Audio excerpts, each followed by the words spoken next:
નમસ્કાર વિદ્યાર્થી મિત્રો, આ વિડીયોમાં આપણે સ્વ અધ્યયન પોથી ધોરણ 8 ભાગ 2 એમાં સંસ્કૃત વિષયમાં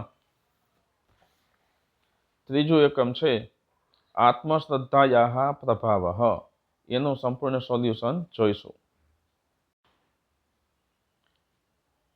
તો એકમ 3 આત્મશ્રદ્ધાયાઃ પ્રભાવઃ એમાં પ્રથમ પ્રશ્ન છે નીચેના પરિચ્છેદનું સુંદર અક્ષરે અનુલેખન કરો। અનુલેખનમ કરોતુ। અહીં તમને એક પેરેગ્રાફ આપવામાં આવેલ છે, એને તમારે આ ખાલી જગ્યામાં એ જ પ્રમાણે અનુલેખન કરવાનું છે। તો અહીં મેં લખેલ નથી। હવે આપણે બીજો પ્રશ્ન જોઈશું।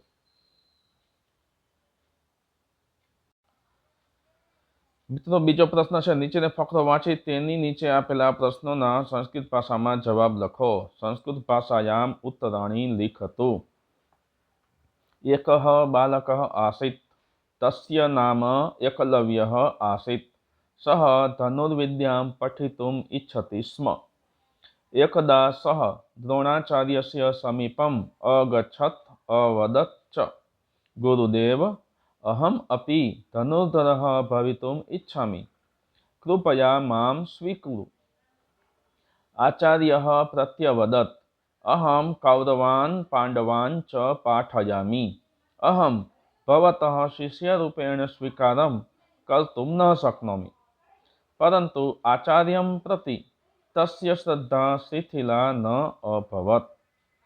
हवे प्रश्न आपेलो छे बालकस्य नाम किम आसीत्। तो અહીં તમે જોઈ શકો છો બાળકનું નામ એકલવ્ય હતું। તમારો ઉત્તર બનશે બાલકस्य नाम एकलव्यः आसीत्। અહીં મિત્રો તમે કિમ એ શબ્દની જગ્યાએ એકલવ્ય શબ્દ મૂકી અને પ્રશ્નાર્થની જગ્યાએ પૂર્ણ વિરામ મૂકશો એટલે આખું વાક્ય છે એ પ્રશ્નનો જવાબ તમને મળી જશે। બીજો પ્રશ્ન છે બાલકઃ કિમ પઠિતુમ ઇચ્છતિ સ્મ। તો અહીં તમને આપેલું જ છે કે બાલકઃ ધનુર્વિદ્યામ પઠિતુમ ઇચ્છતિ સ્મ એવો જવાબ આપણો બનશે। ત્રીજો પ્રશ્ન છે બાલકઃ કસ્ય સમીપમ અગચ્છત અવદત ચ। બાળક કોની પાસે ગયો અને બોલ્યો। તો જવાબ આવે છે બાલકઃ દ્રોણાચાર્યસ્ય સમીપમ અગચ્છત અવદત ચ। બાળક દ્રોણાચાર્યની પાસે ગયો અને બોલ્યો। ચોથું છે ગુરુદેવ, અહમ અપી ધનુર્ધરઃ ભવિતુમ ઇચ્છામિ, ઇતિ કહ વદતિ। ઉત્તર બનશે ગુરુદેવ, અહમ અપી ધનુર્ધરઃ ભવિતુમ ઇચ્છામિ, ઇતિ એકલવ્યઃ વદતિ। પાંચમો પ્રશ્ન છે કહ એકલવ્યસ્ય શિષ્યરૂપેણ સ્વીકારમ કર્તુમ ન શક્નોતિ। તો ઉત્તર આવે છે દ્રોણાચાર્યઃ એકલવ્યસ્ય શિષ્યરૂપેણ સ્વીકારમ કર્તુમ ન શક્નોતિ। ત્યારબાદ પ્રશ્ન ત્રીજો છે આપેલા શબ્દોના માટે કૌંસમાંથી યોગ્ય શબ્દ પસંદ કરો। ઉચિતમ વિકલ્પમ ચિનોતુ। દરરોજ, તો દરરોજ માટે પ્રતિદિનમ, અદ્યદિનમ તો ગતદિનમ। તો અહીં દરરોજ માટે પ્રતિદિનમ શબ્દ છે તો એ આપણે અહીં લખેલ છે। સીવી દીધું એના માટે અસીવ્યત, ઉપાડે છે એના માટે ઉત્થાપયતિ। ભણવા માટે, તો ભણવા માટે પઠિતુમ। વિમાનમ એના માટે વાયુયાનમ। ચોથો પ્રશ્ન છે નીચે આપેલા શબ્દોના આધારે ખાલી જગ્યા પૂરો। રિક્ત સ્થાનાની પૂરયતુ। તમને અહીં સમીપમ, દ્રોણાચાર્યમ, પ્રતિદિનમ, કુક્કુરઃ, એકલવ્યઃ, ધનુર્ધરઃ એવા શબ્દો છે। પ્રથમ વાક્ય આપેલું છે અહમ ખાલી જગ્યા વિદ્યાલયમ ગચ્છામિ, તો અહીં બનશે પ્રતિદિનમ। ત્યારબાદ ખાલી જગ્યા મહાન શિષ્ય અસ્તિ, તો એમાં આવશે એકલવ્યઃ મહાન શિષ્ય અસ્તિ। સહ ખાલી જગ્યા તામ મૂર્તિમ અદર્શયત, તો અહીં આવશે દ્રોણાચાર્યમ। તો વાક્ય બનશે સહ દ્રોણાચાર્યમ તામ મૂર્તિમ અદર્શયત, તેણે દ્રોણાચાર્યને તેની મૂર્તિ બતાવી। અર્જુનઃ મહાન ધનુર્ધરઃ આસીત, અહીં બનશે ધનુર્ધરઃ શબ્દ। ત્યારબાદ કુક્કુરઃ વસતિ। છઠ્ઠું છે દ્રોણાચાર્યઃ એકલવ્યસ્ય સમીપમ ગચ્છતિ, સમીપમ। ત્યારબાદ મિત્રો પાંચમો પ્રશ્ન આપેલ છે યોગ્ય જોડકા જોડો। ઉચિતાની પદાની યોજયતુ। તમને પ્રથમ છે ગમ. ગમ ઉપરથી તમારે અહીંથી જોવાનું છે, ગમ શબ્દ ઉપરથી બનશે ગંતુમ. તો આપણે અહીં એને ગંતુમ એ રીતે લખીશું. વદ ઉપરથી વક્તુમ, ખાદ ઉપરથી ખાદિતુમ, ભૂ એટલે કે ભવ ઉપરથી ભવિતુમ, ચલ ઉપરથી ચલિતુમ, પઠ ઉપરથી પઠિતુમ. તો તુમ પ્રત્યયંત શબ્દો છે, તો આવું કરવા ઈચ્છે છે એવો એનો અર્થ થાય. એટલે ગંતુમ એટલે જવા ઈચ્છે છે, વક્તુમ એટલે બોલવા ઈચ્છે છે, ખાદિતુમ એટલે ખાવા ઈચ્છે છે, ભવિતુમ એટલે બનવા ઈચ્છે છે, ચલિતુમ એટલે ચાલવા માટે ઈચ્છે છે, અને પઠિતુમ એટલે વાંચવા ઈચ્છે છે. પ્રશ્ન છઠ્ઠો, ઉદાહરણના આધારે વાક્યો બનાવો. વાક્યાની રચયતુ. ઉદાહરણમ રાધા વદતી, એની ઉપરથી વાક્ય બનાવેલું છે રાધા અવદત, રાધા બોલે છે. અને એની ઉપરથી વાક્ય બનાવ્યું રાધા બોલી. હવે આપણે વાક્ય આપેલું છે એકલવ્ય રચયતી, તો વાક્ય આપણે પરિવર્તન કરવાનું છે, એટલા માટે બનશે એકલવ્ય અરચયત, એકલવ્યએ બનાવ્યું. એ રીતે શિષ્ય નમતી, શિષ્ય નમે છે, એની ઉપરથી વાક્ય બનશે શિષ્ય અનમત, શિષ્ય નમ્યો. શિક્ષિકા ગચ્છતી, શિક્ષિકા જાય છે, એની ઉપરથી વાક્ય બનશે શિક્ષિકા અગચ્છત, શિક્ષિકા ગઈ. કુક્કુરઃ ભસતી, કૂતરો ભસે છે, એની ઉપરથી વાક્ય બનશે કુક્કુરઃ અભસત, કૂતરો ભસ્યો. બાલકઃ દર્શયતી, બાળક બતાવે છે, એની ઉપરથી બાલકઃ અદર્શયત, બાળકે બતાવ્યું. અર્જુનઃ વદતી, અર્જુન બોલે છે, અર્જુનઃ અવદત, અર્જુન બોલ્યો.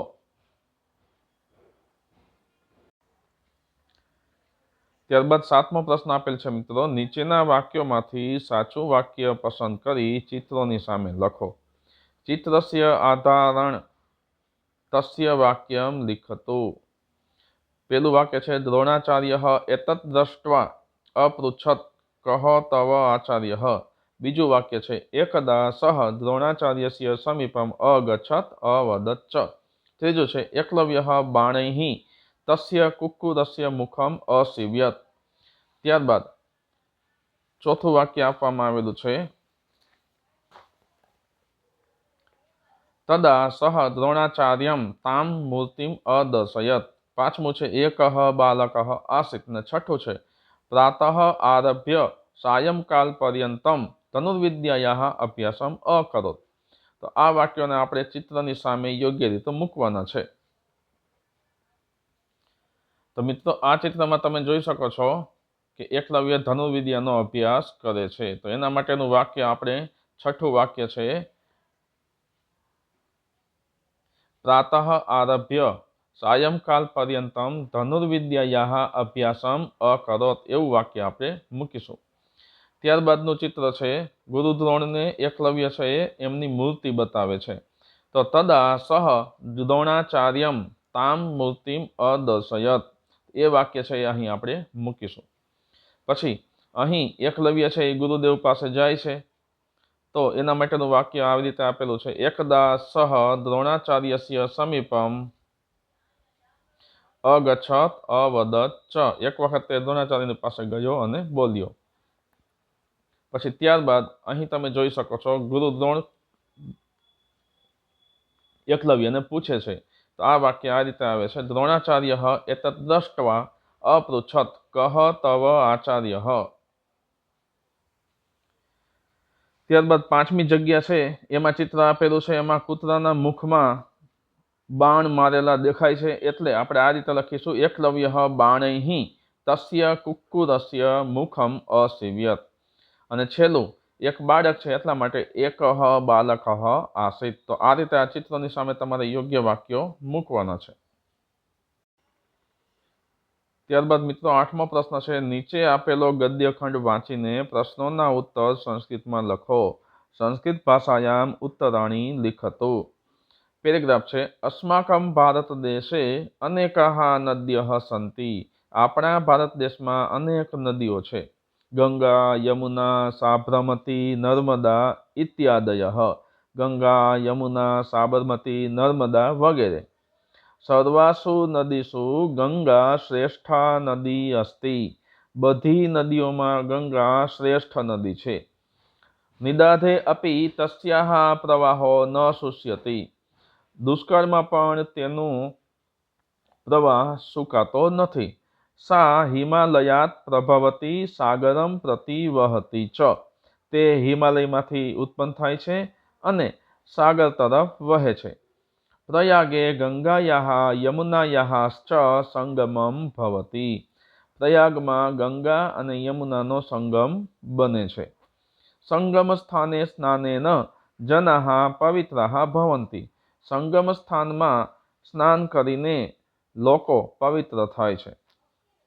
ધન્યમ ગંગા દર્શનમ પુણ્યમ ગંગા જલે સ્નાનમ. ગંગાજળનું દર્શન ધન્ય છે. ગંગાજળના સ્નાન કરવું, ગંગાજળમાં સ્નાન કરવું પુણ્યદાયક છે. તો આ રીતે આપણે પેરેગ્રાફ છે એ જોયો. હવે પ્રશ્નો આપેલા છે એ આપણે જોઈએ. પ્રથમ પ્રશ્ન છે સર્વાસુ નદીસુ કા શ્રેષ્ઠા નદી અસ્તિ.